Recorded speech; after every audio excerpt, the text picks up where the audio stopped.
Kita beralih ke kabar lainnya, pemirsa. Lantaran kecewa dan kesal terhadap oknum pimpinan pesantren di Kabupaten Bandung, warga menggeruduk dan membakar pagar pondok pesantren serta material bangunan.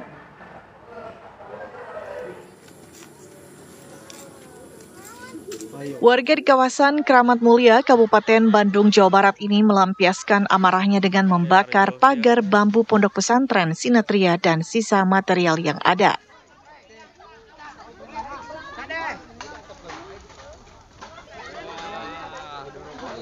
Dorok lah anu kieu mah. Tuh manteuy.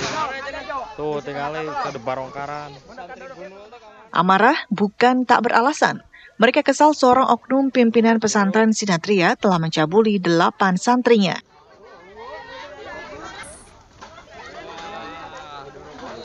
Dorok lah anu kieu mah. Sementara itu, Satreskrim Polres Kota Bandung telah menangkap RR dan menetapkan pimpinan pondok pesantren Sinatria menjadi tersangka. Total korban yang berhasil kami lakukan pendataan saat ini sudah ada sekitar 8 orang. 3 anak korban ini mengaku telah dilakukan persetubuhan oleh terduga pelaku, dan 5 lainnya anak korban ini dilakukan pencabulan, yaitu permasaan payudara dan cium oleh pelaku. Dari ke-8 korban ini, 3 sudah dilakukan visum di Rumah Sakit Sartika Asi, dan untuk hasil juga sudah kita peroleh. Kemudian 5 lainnya kita lakukan psikiatrum oleh UPDD PPA.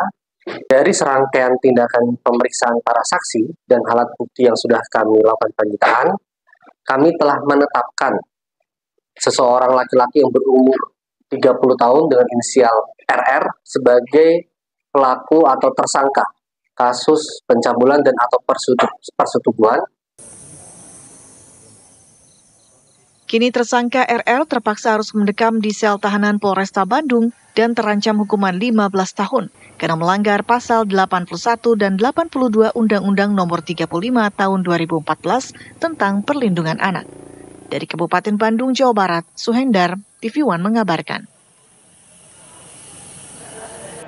Pemirsa, pagar bambu pondok pesantren di Bandung, Jawa Barat dibakar warga lantaran 3 santri di pondok pesantren diperkosa, sementara 5 santri lainnya dicabuli.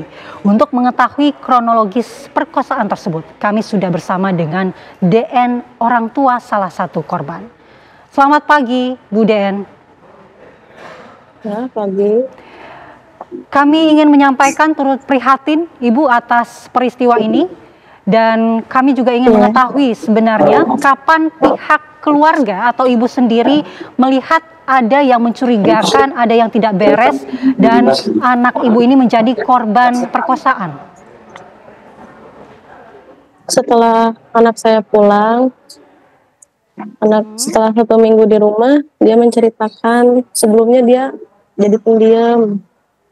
Ya. Terus saya tanya, akhirnya dia jujur. Dia mengakui semuanya bahwa teman-temannya juga sama menjadi korban pelecehan sama pencabulan. Baik, dari pengakuan anak ibu, sudah berapa lama peristiwa itu dialami oleh anak ibu? Dari tahun 2023. Baik, berarti sudah kurang lebih 3 tahun ya Bu ya? Iya. Apakah selama ini korban diancam, dan kalaupun diancam seperti apa bentuk ancaman yang dia terima?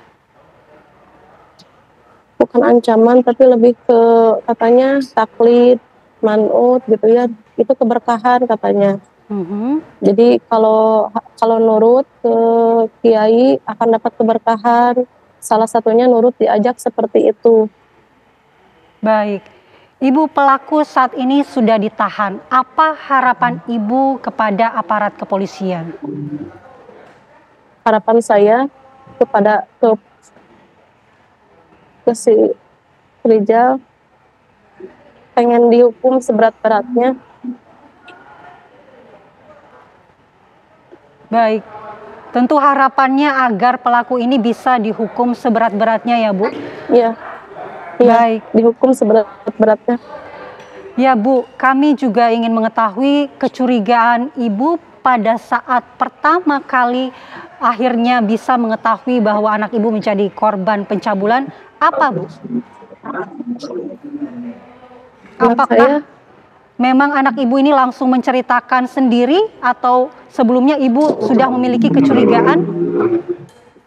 tidak, anak saya yang bercerita sendiri. Baik, baik. Pada saat itu Katanya apakah anak Ibu menceritakan dengan ketakutan, menangis, atau seperti apa reaksinya, Bu? Iya, dia takut, dia menangis, mau bercerita.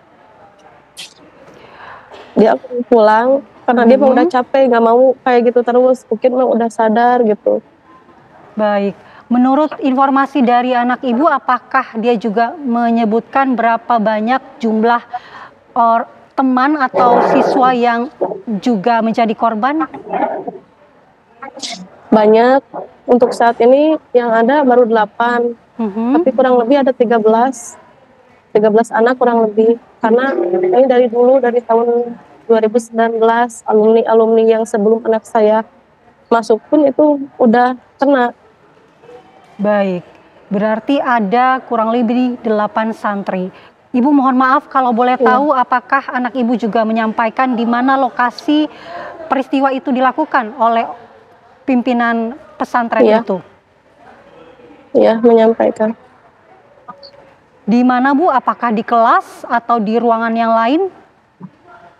Di kamar, kadang di kamar santriwati, kadang di kamar pribadinya, kadang di kantor, kadang juga di pondopo.